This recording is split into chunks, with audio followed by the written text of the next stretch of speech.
तो industrial preparation of washing soda चल रही थी और उसके लिए सॉल्वे मेथड हम पढ़ रहे थे।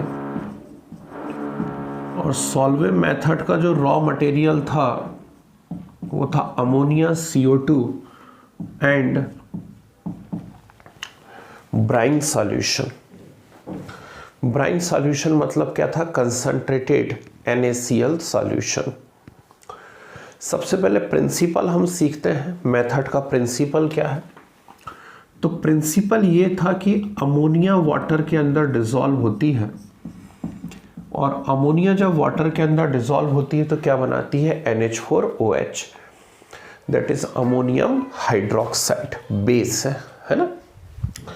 साथ ही CO2 वाटर में डिसॉल्व होती है और CO2 वाटर में डिसॉल्व होती है तो क्या देती है? H2CO3, carbonic acid. ये बेस और एसिड आपस में रिएक्ट करते हैं और जब बेस और एसिड आपस में रिएक्ट करते हैं तो बनता है NH4HCO3, that is ammonium by carbonate. और अमोनियम बाई कार्बोनेट ब्राइन से रिएक्ट करता है तो ब्राइन से रिएक्ट करके देता है NaHCO3 plus NH4Cl। NaCO3 sodium bicarbonate है और हमें मालूम होना चाहिए कि सोडियम बाइकार्बोनेट की सॉल्युबिलिटी बहुत ही कम होती है तो उसका आसानी से प्रेसिपिटेट बन जाता है and can be easily separate out with the help of filters. लेकिन NH4Cl की NH4Cl की सॉल्युबिलिटी इसके कंपेयर में काफ़ी ज़्यादा होती है। तो हम NaHCO3 को बाहर निकाल लेते हैं और जितना भी हमें खाना हो उतना हम रख लेते हैं। क्यों रख लेते हैं खाने के लिए? क्योंकि इट इज़ बेकिंग सोडा। ऐसे डायरेक्ट तो नहीं खाते हैं लेकिन बहुत सारे बेकिंग आइटम्स हैं जिनके अंदर आप इसको यूज़ करने वाले हैं एज अ बेकिंग सोडा। और फिर क्या करते हैं? जो रिमेनिंग है उसको हम उठा करके हीट करते हैं हाई टेम्परेचर पे और जब हीट करते हैं तो ये कन्वर्ट हो जाता है किसमें? Na2CO3 plus CO2 plus H2O में। और इस प्रकार से बेकिंग सोडा को हीट करने से हमें मिल जाता है वॉशिंग सोडा। ये था प्रिंसिपल ऑफ मेथड, है ना। अब हम आगे बात करते हैं, ध्यान से सुनिए। इस मेथड से आप एक बहुत ही चीप, बहुत ही सस्ता सा आइटम बना रहे हैं और वो सस्ते से आइटम का नाम है वॉशिंग सोडा। वॉशिंग सोडा बहुत सस्ता होता है ना। कंपनियों ने तो लूट मचा के रखी हुई है ना, तो इसलिए बहुत सस्ता सा आइटम है। लेकिन उस सस्ते से आइटम को बनाने के लिए आप एक बहुत महंगे आइटम का यूज़ कर रहे हैं। और कौन से महंगे आइटम का यूज़ कर रहे हैं आप लोग? और वो महंगा सा आइटम है अमोनिया। हम एक महंगा आइटम यूज़ करके एक सस्ता आइटम बना रहे हैं। बड़ी बात है, कंपनी ज़्यादा दिन नहीं चलने वाली है ना। होना उल्टा चाहिए, सस्ता यूज़ करो, महंगा बना के बेचो। तो अमोनिया एक बड़ा ही महंगा सा आइटम है तो हमें यहाँ पर एक स्पेशल काम करना पड़ता है और वो है अमोनिया की रिकवरी। क्या करना पड़ता है? अमोनिया की रिकवरी करनी पड़ती है। मतलब बार बार नई अमोनिया ना खरीदनी पड़े। एक बार बुला लिए सिलेंडर अमोनिया के, अब उसी को महीनों तक यूज़ करते रहिए। अमोनिया की रिकवरी की कैसे जाती है? तो हम यहाँ पर लेते हैं लाइमस्टोन। ध्यान से सुनिएगा। लाइमस्टोन हाई टेम्परेचर पर हीट होता है, देता है CaO प्लस H2O। CaO जो है लाइम, इसे वाटर में डालते हैं, क्या बनता है? CaOH whole twice. और CaOH होल ट्वाइस की इस NH4Cl से रिएक्शन करवाते हैं। तो CaOH होल ट्वाइस की जब उस NH4Cl से रिएक्शन होती है तो क्या बन जाता है? CaCl2 plus NH4OH। ठीक, तो जितना भी NH4Cl था वो सब NH4OH में कन्वर्ट हो गया। फिर वही बात है, CaCl2 प्रेसिपिटेट होकर अलग हो जाता है, NH4OH को सेपरेट करते हैं और NH4OH को सेपरेट करके हाई टेम्परेचर पर हीट कर देते हैं। और जब इसे हाई टेम्परेचर पर हीट कर देते हैं तो क्या बन जाता है, NH3+H2O, यानी वापस से मुझे क्या मिल जाती है, अमोनिया। ठीक, इसको बार बार रीयूज़ करते रहते हैं, फिर से कंज्यूम हो जाती है, कंज्यूम होकर फिर NH4Cl में कन्वर्ट हो जाती है। NH4Cl को वापस से NH4OH में कन्वर्ट कर लेते हैं और फिर उसको हीट करके उसमें से क्या निकाल लेते हैं, अमोनिया निकाल लेते हैं। आई बात समझ में? तो ये हुआ प्रिंसिपल ऑफ मेथड। ठीक, ये फर्स्ट हो गया प्रिंसिपल ऑफ मेथड, सेकंड हो गया रिकवरी ऑफ अमोनिया। ठीक है, तीसरी चीज, थर्ड यहां पर आता है डिस्क्रिप्शन ऑफ प्लांट। अब इसका जो प्लांट है, सॉल्वे मेथड का जो प्लांट है, उस प्लांट के अंदर क्या क्या चीजें होती हैं। डिस्क्रिप्शन ऑफ प्लांट की बात करें हम लोग तो मैं एक रफ आइडिया देता हूं। देखिए, सबसे पहले तो एक बड़ा सा चेम्बर होता है, ऐसा एक रे डायग्राम टाइप का ही बनाएंगे हम लोग। इसमें ऊपर एक शॉवर लगा हुआ रहता है और इस शॉवर से ब्राइन सॉल्यूशन टपकता रहता है। क्या टपक रहा है उसमें से, ब्राइन सॉल्यूशन टपक रहा है शॉवर में से, है ना। और कहीं से, हाँ जी, ये ऐसे पाइपलाइन बिछी हुई है और इस पाइप की हेल्प से कहीं से अमोनिया गैस चली आ रही है। तो चैम्बर नंबर 1 जो रहता है, इस चैम्बर नंबर 1 में ब्राइन सॉल्यूशन को सैचुरेटेड कराया जाता है with the help of ammonia. उससे बनता है अमोनिएटेड ब्राइन। क्या बनेगा, अमोनिएटेड ब्राइन बनेगा। और इसलिए इस चैम्बर का नाम रहता है सैचुरेशन टॉवर या सैचुरेशन चैम्बर। ठीक है, अब ब्राइन जब अमोनिया के अंदर डिसॉल्व होता है या अमोनिया जब ब्राइन के अंदर डिसॉल्व होती है तो हाईली एक्सोथर्मिक रिएक्शन होती है, हाई टेम्परेचर प्रोड्यूस होता है। तो इनको क्या करते हैं, कुछ कूलिंग पाइप्स में से हम भेजते हैं। इस प्रकार से कूलिंग पाइप्स लगे रहते हैं, इन कूलिंग पाइप्स में से हम इसको भेजते हैं। उससे टेम्परेचर को क्या कर लेते हैं, हम डिक्रीज कर लेते हैं, अप टू 100 डिग्री सेल्सियस पर ले आते हैं टेम्परेचर कम करके। 2 काम हो गए। तीसरी बात, जब ब्राइन को घोला जाता है, अमोनिया को ब्राइन के अंदर घोला जाता है, अमोनिएटेड ब्राइन बनाया जाता है, इस प्रोसेस में जो NaCl है, जो नमक जिसे हम लोग बोला करते हैं, उसमें कैल्शियम और मैग्नीशियम के जो सॉल्ट्स रहते हैं एज अ इम्प्योरिटी, उनका हो जाता है प्रेसिपिटेशन। ठीक है ना, आप भी जो नमक खा रहे हो कोई 100% प्योर NaCl तो है नहीं, तो उसके अंदर क्या करते हैं, कैल्शियम और मैग्नीशियम की भी ऑलरेडी इम्प्योरिटी रहती हैं। लेकिन जब अमोनिया उसके अंदर घुला करती है तो जो कैल्शियम मैग्नीशियम के सॉल्ट उसमें हैं, कूलिंग पाइप नॉर्मल पाइप हैं, आयरन के बने हुए, पानी में डूबे हुए हैं, उसके अंदर से ये सॉल्यूशन बहता रहता है, चारों तरफ पानी भरा हुआ रहता है। ठीक, तो वो अपनी हीट को ट्रांसफ़र कर देता है, वाटर को ठंडा हो जाता है ना। अब क्या होता है, तीसरी बात जरा ध्यान से सुनिएगा कि जो कैल्शियम मैग्नीशियम के जो सॉल्ट हैं वो प्रेसिपिटेट हो गए, उनको हमें सेपरेट करना है। तो यहाँ लगे होते हैं वैक्यूम फिल्टर्स, फिल्टर लगे हुए हैं। ये फिल्टर क्या करते हैं, ये फिल्टर उठा करके जितना भी प्रेसिपिटेट या इनसॉल्युबल मटेरियल था उसको हटा देते हैं। तो आगे सिर्फ कौन जाता है, NaCl और उसमें घुली हुई अमोनिया। इसे हम नेक्स्ट और सबसे इंपॉर्टेंट चैम्बर में लेकर के जाते हैं और इस चैम्बर या टॉवर का नाम होता है कार्बोनेटिंग टॉवर। क्या नाम होता है इसका, कार्बोनेटिंग टॉवर। ठीक, इस कार्बोनेटिंग टॉवर में क्या होता रहता है, ध्यान से सुनिएगा। बाजू में इस प्रकार से रहते हैं लाइम किल्न।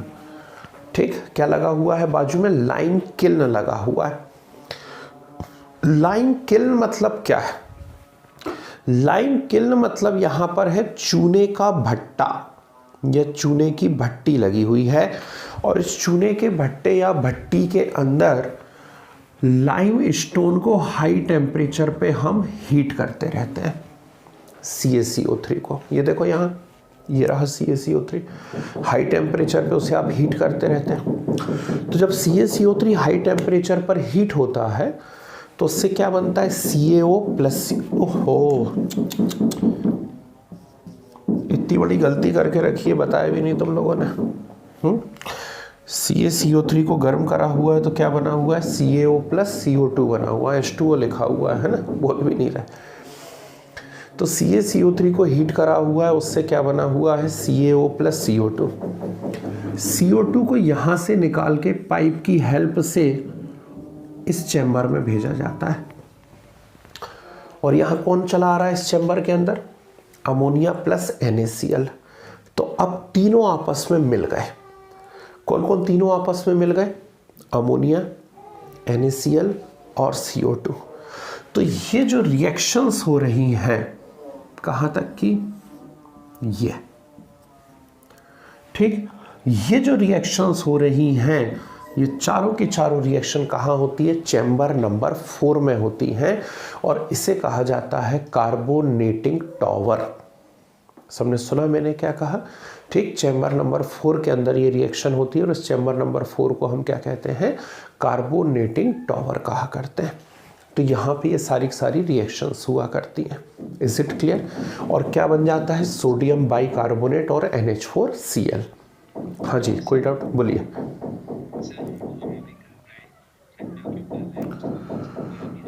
हाई टेम्परेचर पे रिएक्ट नहीं करेगा, CO2 भाग जाएगी वहां से। ठीक है ना भाई, CO2 और अमोनिया की रिएक्शन होना भी जरूरी है ना, इसलिए उनको ठंडा कर लिया हम लोगों ने। और दूसरी बात कि प्रेसिपिटेट नहीं बनेगा, ठंडा करोगे जब हाई टेम्परेचर रहेगा तो कैल्शियम मैग्नीशियम सॉल्ट की सॉल्युबिलिटी भी रहेगी। बहुत सारे सॉल्ट ऐसे होते हैं जो हॉट उसमें तो डिज़ोल्व हो जाते हैं, लेकिन ठंडा करो तो इनसॉल्युबल होते हैं, इसलिए ठंडा करके उनको सेपरेट कर लेते हैं।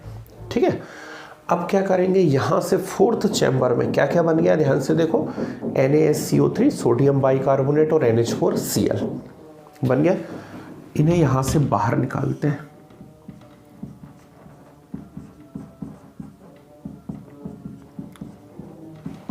निकले बाहर, और बाहर निकाल करके इन्हें वापस से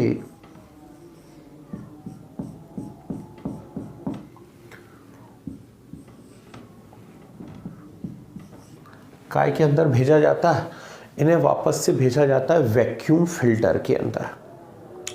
जब वैक्यूम फिल्टर के अंदर भेजेंगे तो हमें नज़र आ रहा है, ये देखो यहाँ पे NaCO3 की सॉल्युबिलिटी बहुत कम है और NH4Cl अच्छा खासा सॉल्यूबल है। तो NH4Cl सेपरेट हो जाता है, एक तरफ अलग चैम्बर से उसको एक अलग पाइप से भेज देते हैं, और NaHCO3 को अलग कर लेते हैं। कुछ घुस रहा है दिमाग में? ठीक, चैम्बर नंबर 4 का नाम है कार्बोनेटिंग टॉवर, और उस कार्बोनेटिंग टॉवर के अंदर सोडियम बाइकार्बोनेट और NH4Cl दोनों बने हुए हैं।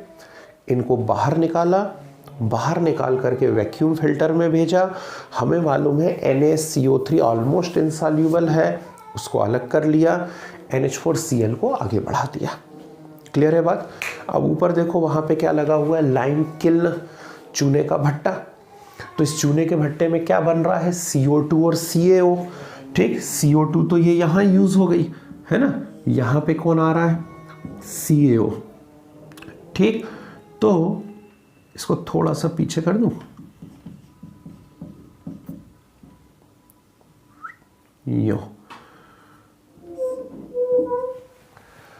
क्या मतलब निकला? NH4Cl और CaO को मिला करके, NH4Cl और CaO को मिला करके ऊपर से थोड़ा और पानी डालते हैं और एक नए टॉवर में भेजा करते हैं।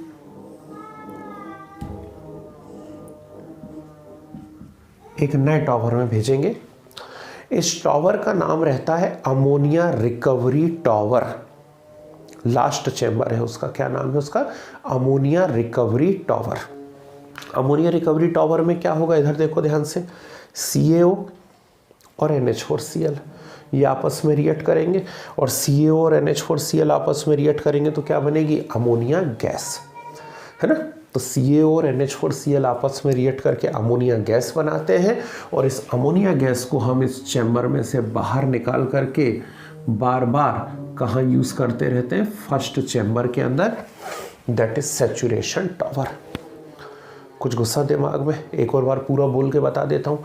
फर्स्ट चैम्बर होता है सैचुरेशन टॉवर, है ना। अभी सबके नाम लिखवाऊंगा, बड़ा चीज़ें एक्सप्लेन नहीं करेंगे हम लोग, कहानी जैसा है। सैचुरेशन टॉवर के अंदर क्या होता है, सैचुरेशन टॉवर में ब्राइन सॉल्यूशन को अमोनिया से सैचुरेट कराया जाता है। रिएक्शन हाईली एक्सोथर्मिक होती है, तो उनको कूलिंग पाइप्स में से भेजा जाता है, कूलिंग पाइप्स में से भेज करके उसके टेम्परेचर को कम कर लिया जाता है। अब इस प्रोसेस में कुछ कैल्शियम मैग्नीशियम सॉल्ट का प्रेसिपिटेशन होता है, उन्हें हम नंबर 3 वैक्यूम फिल्टर की हेल्प से छान करके हटा देते हैं। अब हमारे पास सिर्फ बचता है ब्राइन और अमोनिया, इन दोनों को मिला करके चैम्बर नंबर 4 में भेजा जाता है। चैम्बर नंबर 4 का नाम होता है कार्बोनेटिंग टॉवर। वहाँ पे NaCl और NH3 पहुँच चुके हैं, और ऊपर एक दूसरे चैम्बर से चली आ रही है CO2। जिस चैम्बर से CO2 चली आ रही है उसे कहते हैं लाइम किल्न, है ना, या लाइम फर्नेंस, चूने के भट्टे। वहाँ पे लाइम स्टोन को हीट किया जाता है, CaCO3 को। CaCO3 को हीट करने से बनता है CaO प्लस CO2। CO2 यहाँ यूज़ हो गई, CaO का आगे हम यूज़ करेंगे। तो कार्बोनेटिंग टॉवर में अब CO2 आ चुकी है, अमोनिया पहले से थी, NaCl पहले से था। ये तीनों आपस में रिएक्शन करेंगे।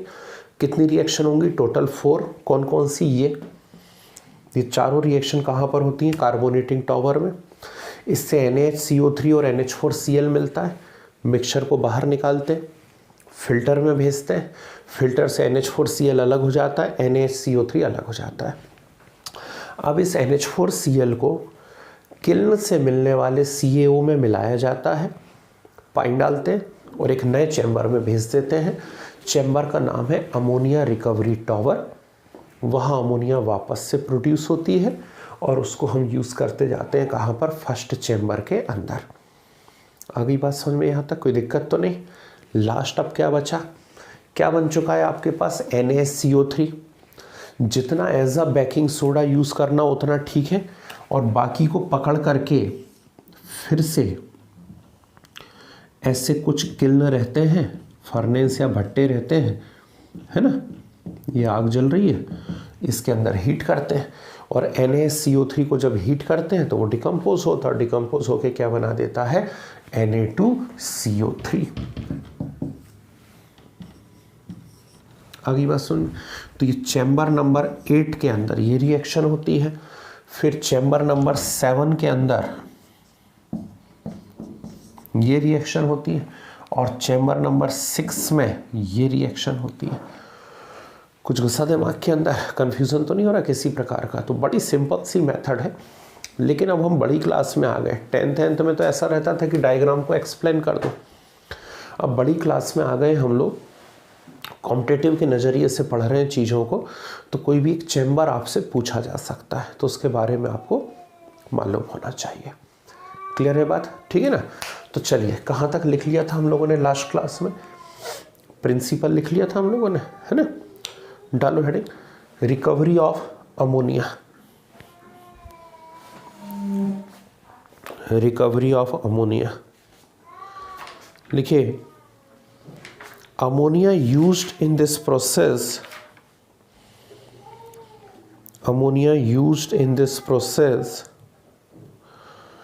is a costly material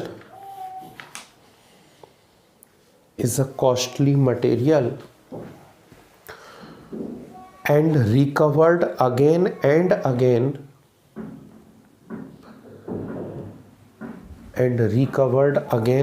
again by following reactions. By following reactions, ठीक है, ये चारों रिएक्शन लिख डालिए। CaCO3 gives CO plus CO2 या जो भी है।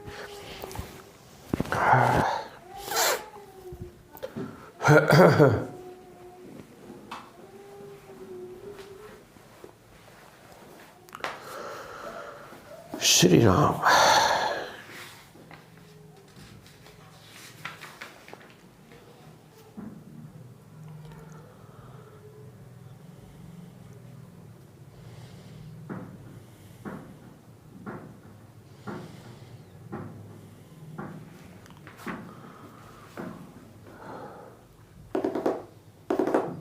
हो गया, बस ये 4 रिएक्शन ही तो लिखनी, कौन सी बहुत बड़ी कलाकारी है ना, बता रहे हैं। चलो हेडिंग डालो, description of plant. Description of plant.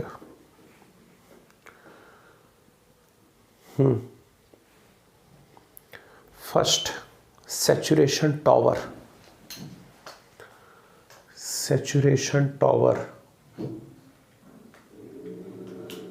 लिखिए, in this tower,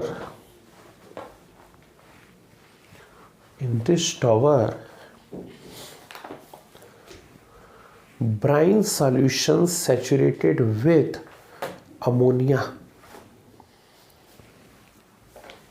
In this tower, brine solution saturated with ammonia. ठीक है। Second, cooling pipes. Cooling pipes लिखो, the dissolution of ammonia in brine, the dissolution of ammonia in brine is highly exothermic,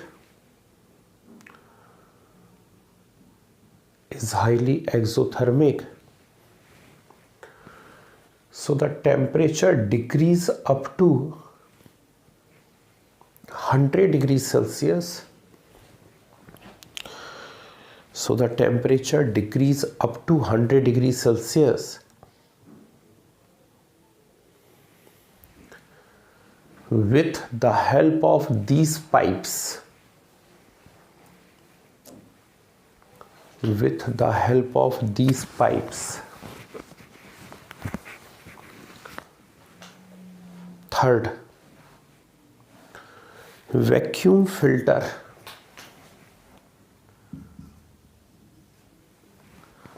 Vacuum filter लिखिए, insoluble precipitate of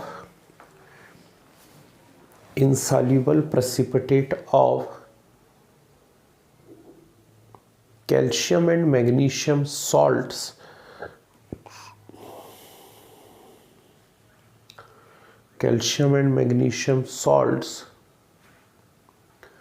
removed with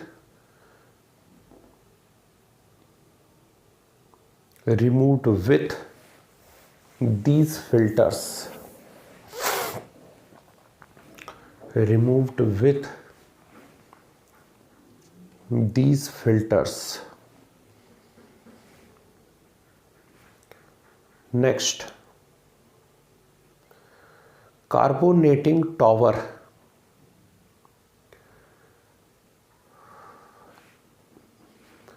Carbonating tower लिखिए, CO2 obtained from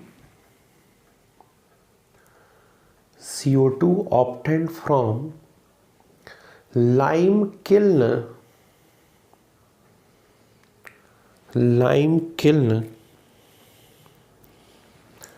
added into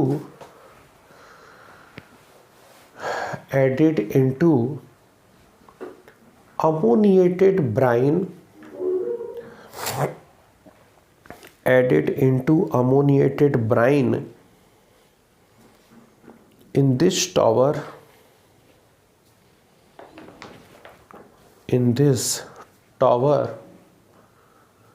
as a result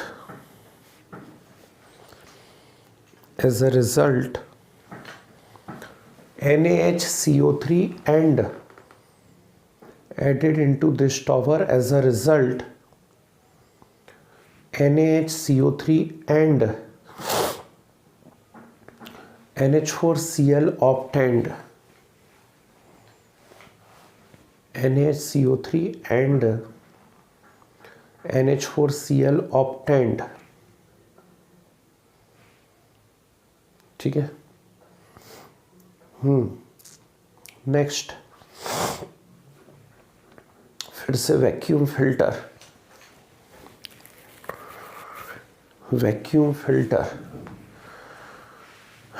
लिखिए, with the help of these filters,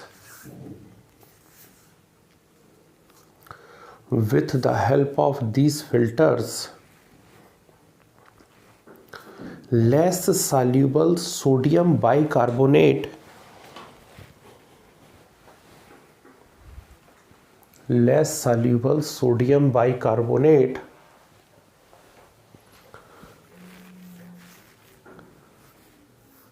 separate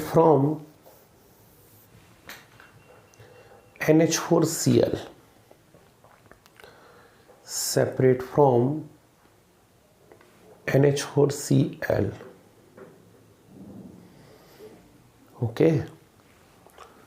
next, lime kiln।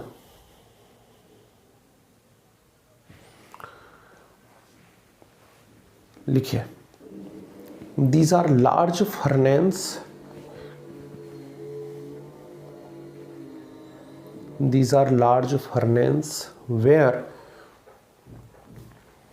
where limestone heated at high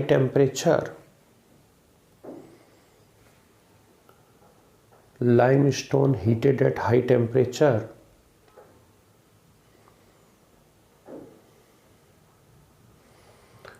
CO2 passed into carbonating tower,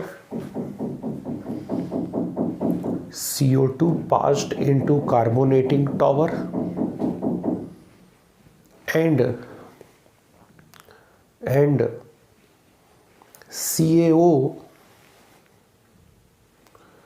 mixed with water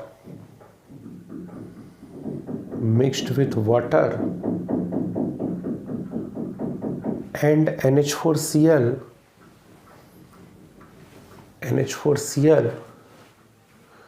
and passed into next tower,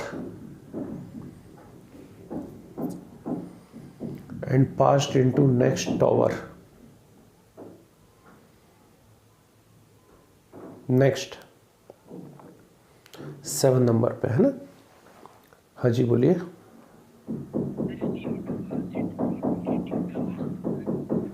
carbonating tower and CaO mixed with water and NH4Cl and passed into next tower,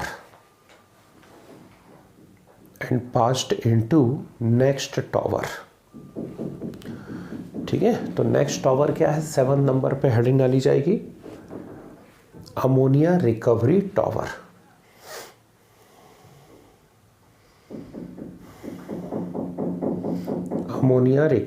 tower. लिखिए, in this tower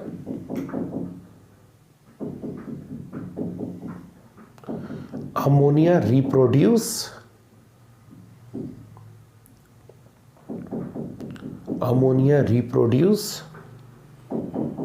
and reused in saturation tower या first tower, बार बार लगातार, ठीक है। Last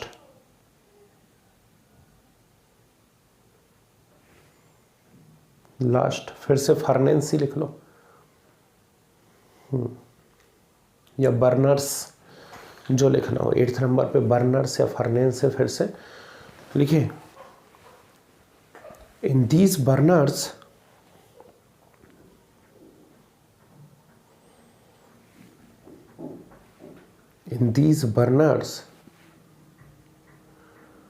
baking soda heated at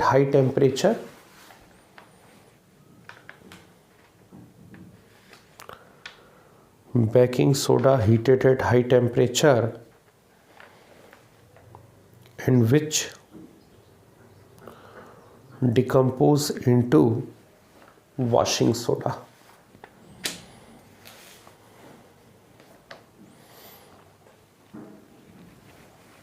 washing soda. Clear? बढ़िया। चलिए, तो डायग्राम का स्क्रीनशॉट ले लो, मुझे लगता है बनाने में 10 मिनट खराब कर दोगे। रिएक्शन क्लियर हो गई, कौन सी कहाँ पे रिएक्शन होनी है। फर्स्ट आवर में कोई रिएक्शन नहीं, सेकंड में कुछ नहीं, थर्ड में कुछ नहीं, फोर्थ में ये चारों रिएक्शन होती हैं। तो एक्चुअली ये चारों रिएक्शन कहाँ पर, फोर्थ टावर में ही होती हैं, है ना। उसके बाद फिफ्थ कुछ नहीं, वो तो फिल्टर है। सिक्स्थ में ये रिएक्शन होती है, CaCO3 गिव CO + CO2।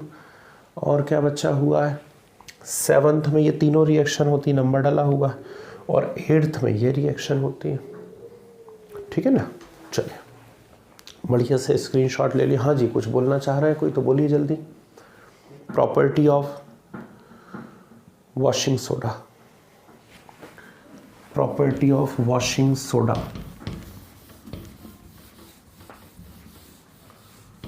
लिखिए, फर्स्ट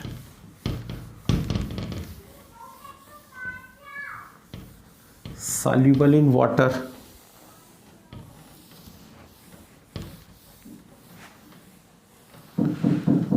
फर्स्ट लिखिए soluble in water।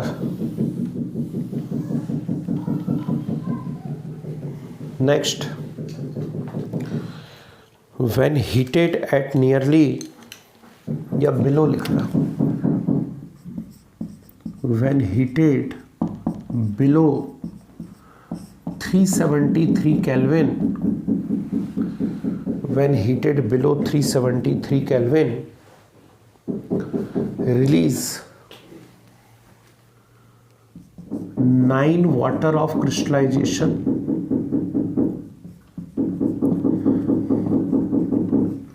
9 water of crystallization,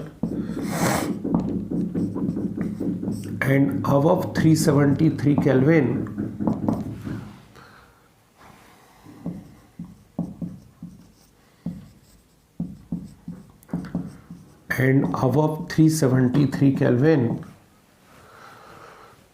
completely dehydrate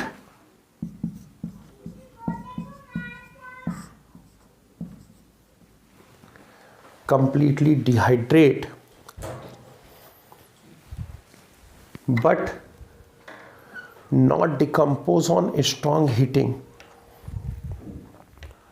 but not decompose on strong heating, but not decompose on strong heating. ध्यान रखिएगा है, CaCO3 होता है इसकी जगह तो टूट जाता है, Na2CO3 नहीं टूटता है, नोट कीजिए।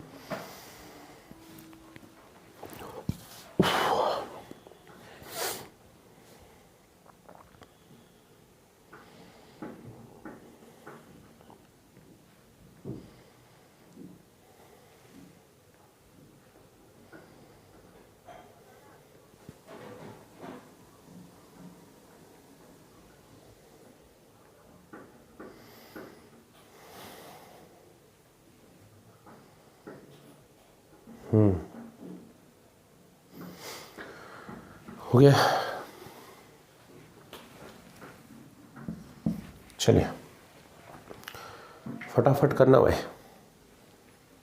बहुत तेज असर है मेडिसिन्स का। सो जाऊं पढ़ाते पढ़ाते ही नहीं पता चला। नेक्स्ट लिखिए,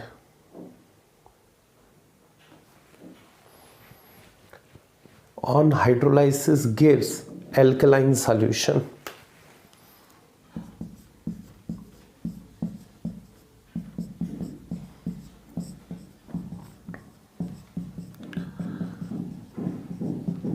On hydrolysis gives alkaline solution. बताने की जरूरत नहीं है, आप जानते हैं. It is salt of weak acid and strong base, है ना. इक्विलिब्रियम यूनिट में हम लोगों ने पढ़ा हुआ है सॉल्ट हाइड्रोलाइसिस. नोट कर लीजिए ये reaction.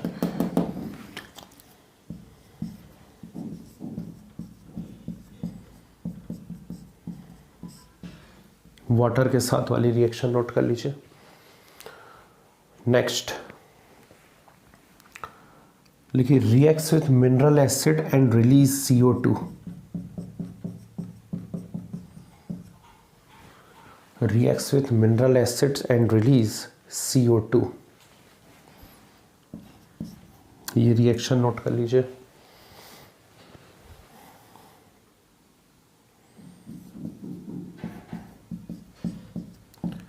Next, reacts with lime water.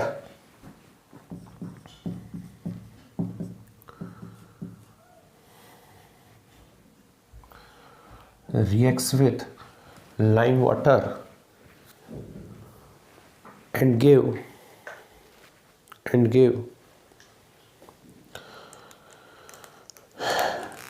lime stone लिख लो या कैल्शियम कार्बोनेट.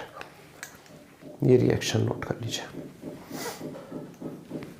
तो ये कुछ कॉमन प्रॉपर्टीज हैं जो मालूम होनी चाहिए. वैसे तो 10th लेवल की हैं, लेकिन फिर भी, है ना.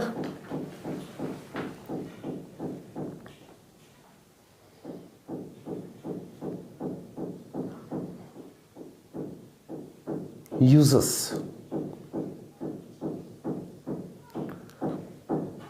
First, used as washing soda and softening of hard water. Used as washing soda and softening of hard water. Next,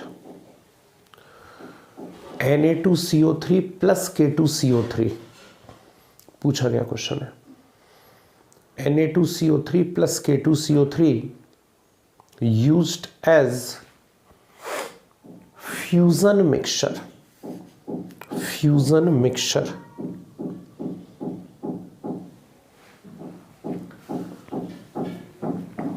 Next, also used in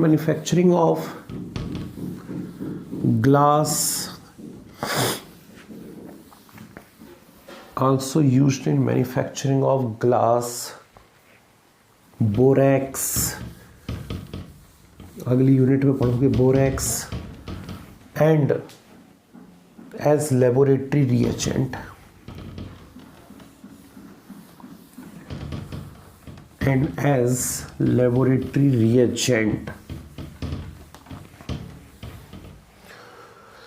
चलिए हेडिंग डाल दीजिए जरा फटाफट. Baking soda.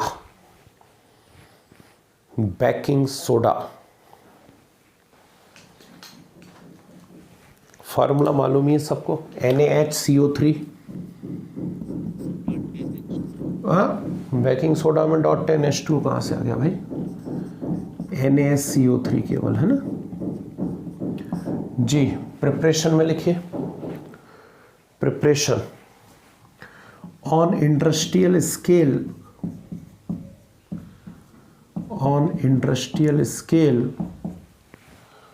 obtained as a co-product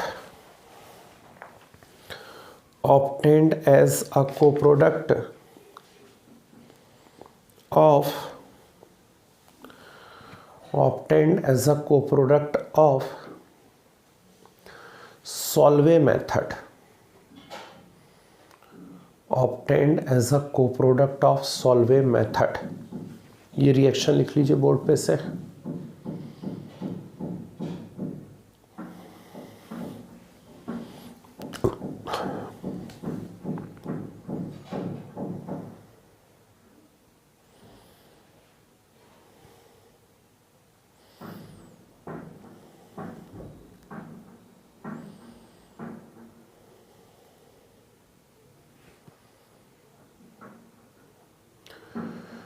Next, also obtained by following reaction.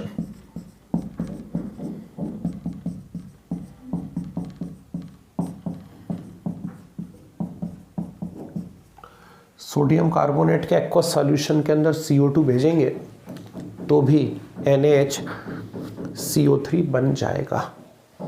Also obtained by following reaction. ठीक है जी. Property लिखिए. First, very less soluble in water. Very less soluble in water. Next, on heating decompose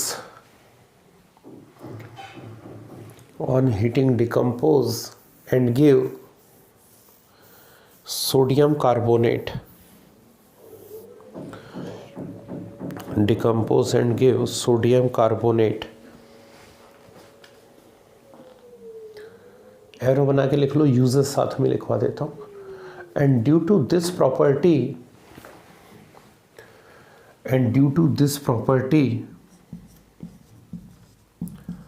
used as fire extinguisher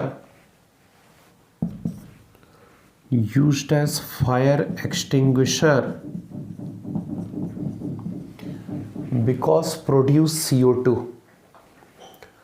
Used as fire extinguisher because produce CO2. ठीक है. CO2 release कर रहा है गर्म किए जाने पर, इसलिए as a fire extinguisher use होता, आग बुझाने वाला, है ना. ये रिएक्शन नोट कर लीजिए.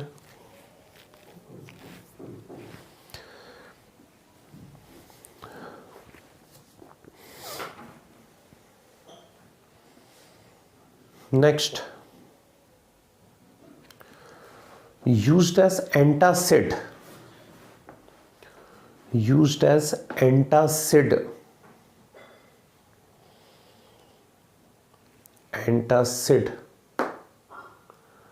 and also used to stop curding in milk. याद आ रहा है, 10th क्लास में पढ़ाया जाता था, है ना, कि दूध के अंदर यदि थोड़ा सा हम लोग बेकिंग सोडा डाल दें तो फिर वो फटने से बच जाता है. क्यों? क्योंकि मिल्क में क्या हो रहा है, लैक्टिक एसिड है, और लैक्टोबैसिलस बैक्टीरिया क्या कर रहे हैं, लैक्टिक एसिड का प्रोडक्शन बढ़ा देते हैं, तो मिल्क कर्ड में कन्वर्ट हो जाता है. तो उस एसिड को न्यूट्रलाइज करना हो तो आप कोई बेस डाल दो. तो उसके लिए सबसे बढ़िया बेस ईडेबल बेस डालना, नहीं तो मुंह जला लो, पता चला. तो इसलिए ईडेबल बेस में क्या डाल दिया जाता है, ये डाल दिया जाता है बेकिंग सोडा. और बेकिंग पाउडर क्या होता है? क्यों भाई?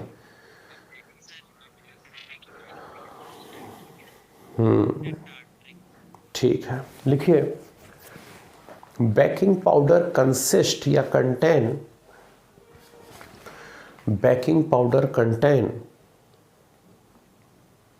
Baking soda plus tartaric acid plus sodium aluminium sulphate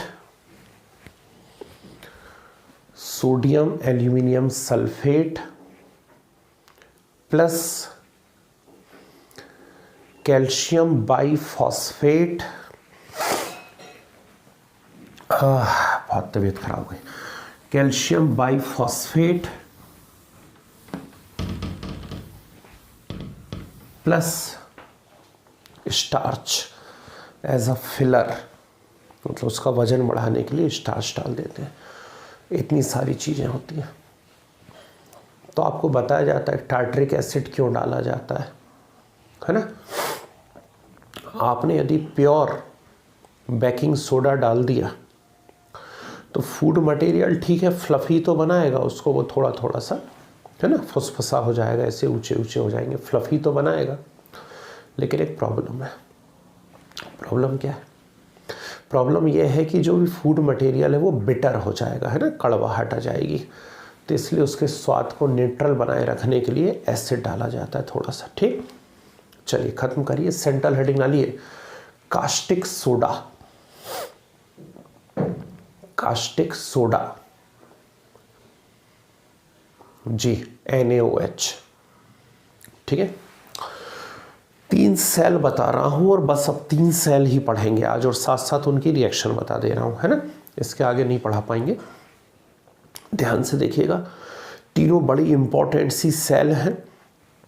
पूरा मैकेनिज्म और रिएक्शन बता दे रहा हूं, समझ जाओगे तो लिखने की जरूरत नहीं पड़ेगी, इसलिए समझना आसानी से अच्छे से है। First is Nelson cell.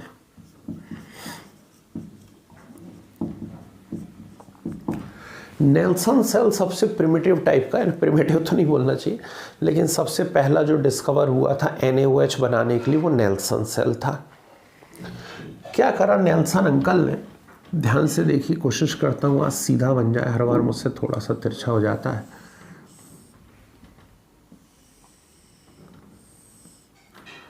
ऐसा एक बड़ा सा सेल लिया हुआ है, ठीक है, ये एक सेल है बड़ा सा, है ना, एक कंटेनर है, और इसमें यहाँ पर उन्होंने एस्बेस्टस का एक ये लगाया हुआ है। क्या है ये, वो जो पाकिस्तानियों के हाथ में है ना, क्या, कटोरा, कटोरा कटोरा। तो ये एक एस्बेस्टस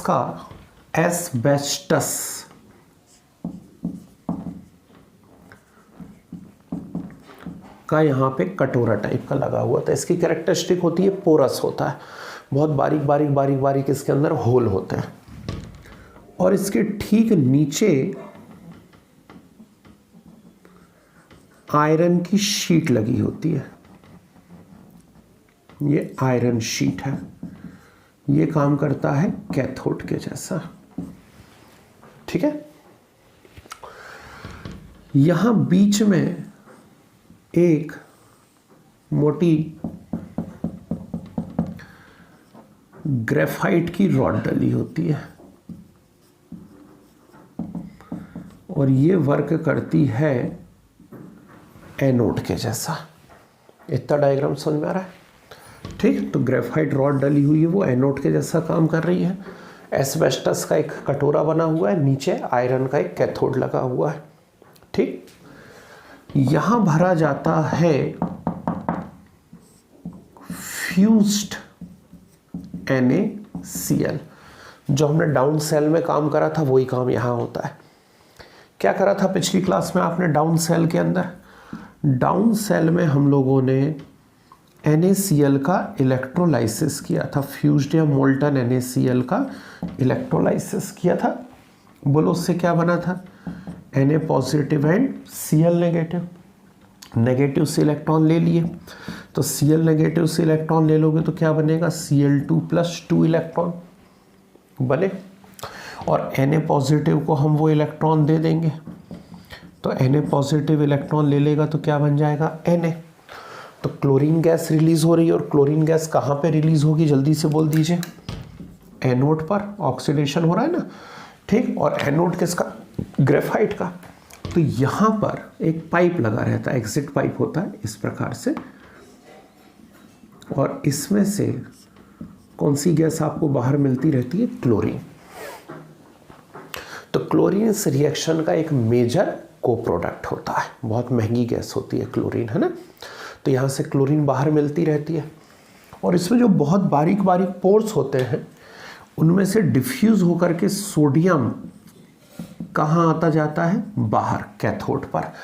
ठीक, आयरन कैथोड पर कौन आ रहा है? सोडियम आ रहा है।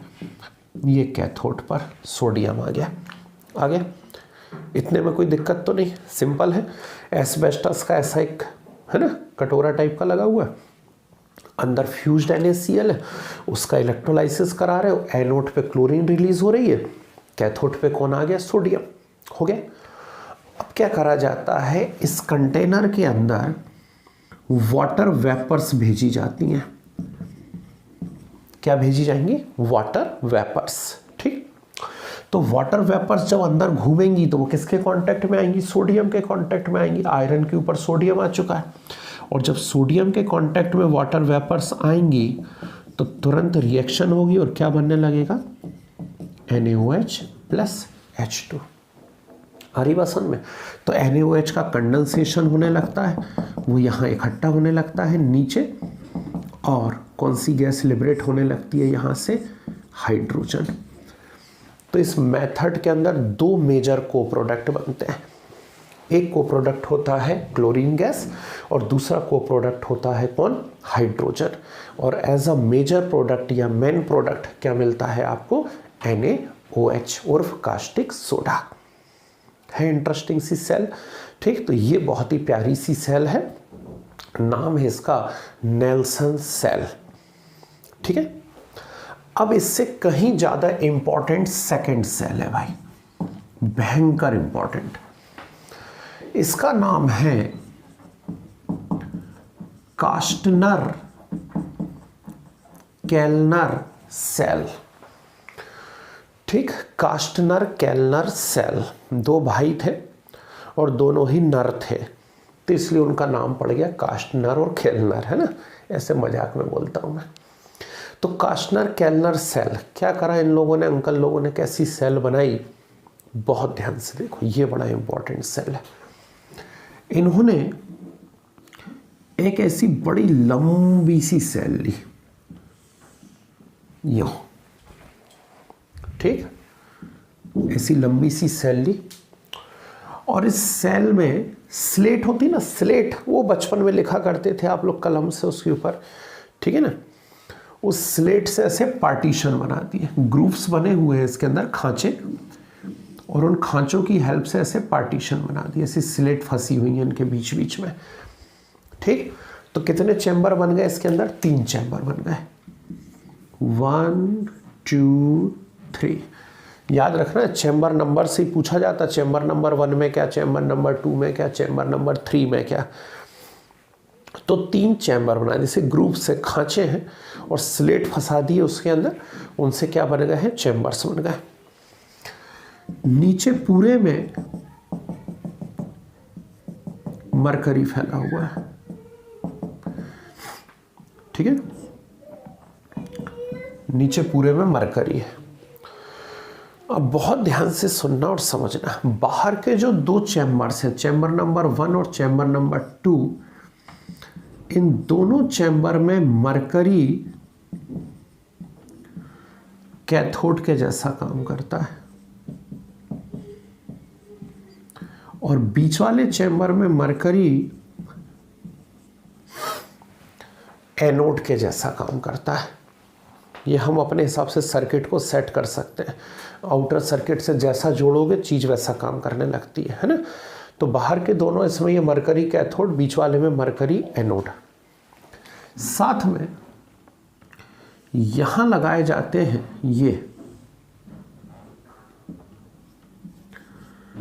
ये है ग्रेफाइट के, ग्रेफाइट को मैं CV लिख सकता हूं ना, ठीक, ग्रेफाइट के एनोड लगे हुए हैं। क्या लगा हुआ है, ग्रेफाइट का एनोड। तो दोनों आउटर चैम्बर में ग्रेफाइट के एनोड लगे हुए हैं, बंद कर दो इनको। ठीक, अब बीच वाले चैम्बर की बात आती है। बीच वाले चैम्बर में लगा होता है आयरन का कैथोड, थोड़ा सा कॉम्प्लिकेटेड है। बीच वाले चैम्बर में आयरन का कैथोड लगा हुआ होता है, बाहर के दोनों चैम्बर में लगे होते हैं ग्रेफाइट के एनोड। ठीक, बंद कर दिया इसे भी। इतना डायग्राम समझ में आया, बिल्कुल छोटे छोटे टुकड़े बना के बता रहा हूं इसीलिए, है ना। तो एक बड़ा सा लंबा सा सेल है, उस सेल में क्या करेंगे, नीचे पूरे में बॉटम में मरकरी भरा हुआ है, 3 पार्टीशन बना दिए हैं। चैम्बर नंबर 1 और चैम्बर नंबर 3 जो है, इसमें ग्रेफाइट के एनोड लगे हुए हैं, और चैम्बर नंबर 2 में आयरन का कैथोड लगा हुआ है। बॉटम में मरकरी भरा हुआ है, मरकरी आउटर चैम्बर, हाँ जी बोलिए।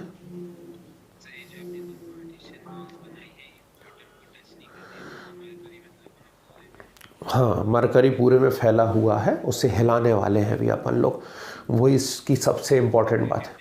हाँ, वही इसकी सबसे इम्पोर्टेंट बात है, ध्यान रखना है। अब क्या होता है, जो आउटर चैम्बर्स हैं इनके अंदर भरा रहता है NaCl। आउटर चैम्बर में क्या भरा हुआ रहता है, NaCl है। और जो मिडिल चैम्बर है, इस मिडिल चैम्बर में भरा रहता है वेरी डाइल्यूट NaOH। मतलब ऐसा समझ लो पानी डाला हुआ है और कुल मिला के थोड़ा सा उसमें चम्मच भर क्या डाल देते हैं, NaOH डाल देते हैं। ठीक, नीचे यहाँ कॉर्नर में एक बड़ा सा कॉन्सेंट्रिक व्हील लगा रहता है, एक पहिया लगा हुआ है, चक्का लगा हुआ है। बस इतना डायग्राम समझ लो, अच्छे से समझ में आ रही है चीज़ें सारी की सारी, ठीक है ना। अब क्या होता है, चलिए चैम्बर नंबर 1 और 3, जैसे आपने करंट देना चालू करा चैम्बर नंबर 1 और 3 के अंदर क्या होता है, यही जो बाजू में हो रहा था, NaCl gives Na positive and Cl negative, तो Cl2 बनती है, Na उन दोनों इलेक्ट्रॉन्स को रिसीव कर लेता है इस प्रकार से। तो क्लोरीन जो है ये कहाँ पर रिलीज हो गई है, एनोड पर, और सोडियम कहाँ पर आ रहा है, कैथोड पर। एनोड कहाँ लगे हुए हैं, ऊपर ग्रेफाइट के एनोड लगे हुए हैं। ठीक, तो बनी बात है, यहाँ मुझे पाइप लगाने पड़ेंगे, फट जाएगा नहीं तो चैम्बर, है कि नहीं। तो एक पाइप यहाँ लगा दिया, इससे कौन सी गैस निकलने लगी, क्लोरीन। एक पाइप यहाँ पे लगा दिया मैंने, बोलो इससे भी कौन सी गैस निकल रही है, क्लोरीन। कोई दिक्कत। और सोडियम कहाँ आएगा, नीचे। नीचे कौन है, मरकरी, मरकरी का कैथोड है। तो सोडियम नीचे आएगा मरकरी कैथोड पे, और नीचे आकर के, ये स्पेशल पॉइंट है याद रखना, नीचे आकर के सोडियम उस मरकरी से कंबाइंड होगा, और मरकरी से कंबाइंड होके क्या बना लेगा, NaHg। कोई बताएगा NaHg का नाम क्या है, जल्दी से बोलो, व्हाट इज NaHg। शाबाश, बिल्कुल सही सोचा इन्होंने मन में। NaHg का नाम है सोडियम अमलगम। क्या होता है, सोडियम अमलगम। ठीक, alloy with mercury known as amalgam, है ना। तो यहाँ मरकरी के साथ अमलगम बन गया है या अलॉय बन गया है, NaHg। आई इतनी बात समझ में। अब क्या करती है, कॉन्सेंट्रिक व्हील की हेल्प से इस पूरे चैम्बर को ऐसे से हिलाया जाता है। तो मरकरी की डेंसिटी ज़्यादा होती, वो नीचे बैठा रहता है, लेकिन जो सोडियम अमलगम में इसकी डेंसिटी कम होती, तो इसके ऊपर फ्लोट करता। जो अभी आप बात पूछ रहे थे, आप सुनिए, आपका पॉइंट आ गया। और जब इस पूरे कंटेनर को ऐसे ऐसे ऐसे ऐसे हिलाया जाता है, ऐसे हिलाया, फिर ऐसे हिलाया, फिर ऐसे हिलाया, फिर ऐसे हिलाया, तो NaHg धीरे धीरे धीरे धीरे कहाँ आता है, बीच वाले चैम्बर में आया। बीच वाले चैम्बर में वाटर की इलेक्ट्रोलाइसिस होती है। ठीक, भाई डाइल्यूट NaOH है ना, वही एसिड्यूलेटेड वाटर। तो वाटर की इलेक्ट्रोलाइसिस होती है चैम्बर सेकेंड में। और वाटर पूरी बताऊं, वाटर की इलेक्ट्रोलाइसिस या डायरेक्ट कर दूं, डायरेक्ट कर दूं। ठीक, तो क्या होता है वहां पर, अब चूंकि आप सीख चुके हैं वाटर की इलेक्ट्रोलाइसिस, तो हम डायरेक्ट कर रहे हैं कि NaHg प्लस वाटर। तो NaHg प्लस वाटर बोलो क्या बन जाएगा, NaOH plus H2 plus Hg। ठीक, तो क्या बन जाता है, NaOH बन जाता है, और कौन रिलीज हो जाती है कैथोड पर, हाइड्रोजन गैस, और मरकरी फिर से अलग हो जाता है। मरकरी अब भी मैंने बोला हैवी मेटल है, डेंसिटी ज़्यादा, वो फिर से नीचे बैठ जाता है। समझ गए बात को। और धीरे धीरे यहाँ पर NaOH का कंसंट्रेशन क्या होता जाता है, बढ़ता जाता है। तो बीच वाले चैम्बर में से कौन सी गैस निकलती दिखती है आपको बाहर, हाइड्रोजन। ठीक, यहाँ देखना जरा बाजू में, यहाँ भी कौन कौन निकल रही थी, क्लोरीन और हाइड्रोजन। इसमें भी कौन निकलती है, क्लोरीन और हाइड्रोजन। मरकरी फिर से नीचे बैठ जाता है, वो हिल रहा है धीरे धीरे, तो फिर मरकरी बाहर आ जाता है, फिर NaHg बनाता है हल्का वाला। NaHg फिर कहाँ चला जाता है, बीच वाले चैम्बर में। और ये प्रोसेस लगातार चलती चली जाती है। आया मजा। क्या बोलते हैं इसको, इसको बोलते हैं कास्टनर केल्नर सेल। बड़ा ही इंपॉर्टेंट सेल होता है। ठीक, और बहुत ही फेमस सेल है ये, है ना। अब थर्ड नंबर का एक सेल और बता देता हूं आपको थोड़ा सा, उसे भी जरा ध्यान से देख लीजिएगा।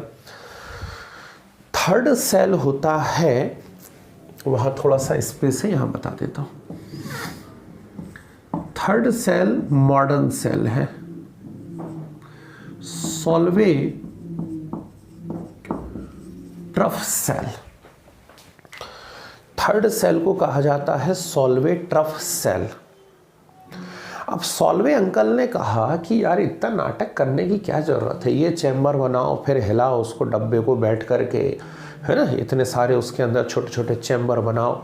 उसने कहा इतना नाटक नोटंकी नहीं चाहिए भैया, सीधे करो। कैसे सीधे करो, यहाँ देखो। उसने एक ही चैम्बर लिया बड़ा सा, ध्यान से सुनना है, एक बड़ा सा चैम्बर लिया, नीचे मरकरी भर दिया, ये भरा हुआ है मरकरी, ऊपर ढेर सारी रॉड डाल दी ग्रेफाइट की। ये सब क्या है, ग्रेफाइट एनोड। ये मरकरी का क्या है, यहाँ नीचे कैथोड दिख रहा है जी। हाँ, ऊपर ढेर सारी ग्रेफाइट एनोड रॉड डाल दी, नीचे क्या भरा हुआ है, मरकरी का कैथोड भरा हुआ है। ठीक है, ये सब बंद कर लेना अच्छे से, है ना। अब यहां से उसने क्या डालना चालू करा, NaCl। NaCl अंदर भेजना चालू करा, कोई बात नहीं, है ना, ये सब तो चलता रहता है।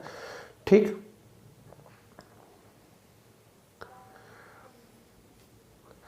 तो उसने NaCl अंदर भेजना चालू करा, और जब NaCl अंदर भेजना चालू करा तो क्या हुआ, ये सारी की सारी रिएक्शन हुई एज इट इज।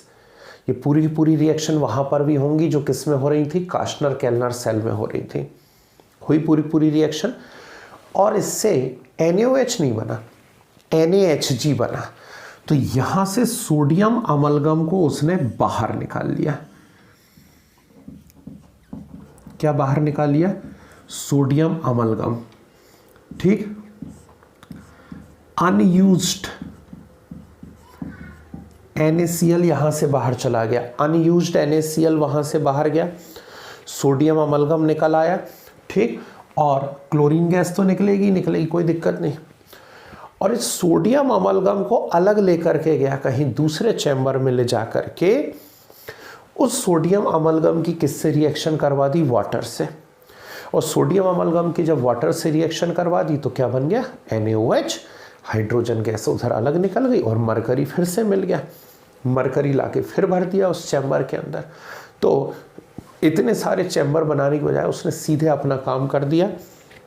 क्या क्या कर दिया है, सीधे NaCl का इलेक्ट्रोलाइसिस करवाया, सोडियम कैथोड पे मरकरी से कंबाइंड हुआ, उसने सोडियम अमलगम बना लिया, और सोडियम अमलगम की वाटर से रिएक्शन करवा दी। तो क्या हो गया, NaOH और मरकरी सेपरेट हो गया। आ गई बात समझ में, कोई दिक्कत तो नहीं इसके अंदर। तो ये है भाई 3 सेल, ये हो गई NaOH की इंडस्ट्रियल प्रिपरेशन। अब इसकी प्रॉपर्टी वगैरह हम लोग नेक्स्ट क्लास में डिस्कस करेंगे, अब नहीं कुछ भी। ठीक है, तो इसके आगे का मैं आपको नेक्स्ट क्लास में बताता हूँ। एक क्लास का और बचा हुआ है और एल्कली मेटल आपका फिनिश हो जाएगा। क्लियर है बात, ठीक है ना। लाओ चलो, अब किसी को कुछ डाउट हो तो बोलो, कोई समस्या हो तो बता दो, उसको अभी के अभी अपन डिस्कस कर लेते हैं। हाँ जी।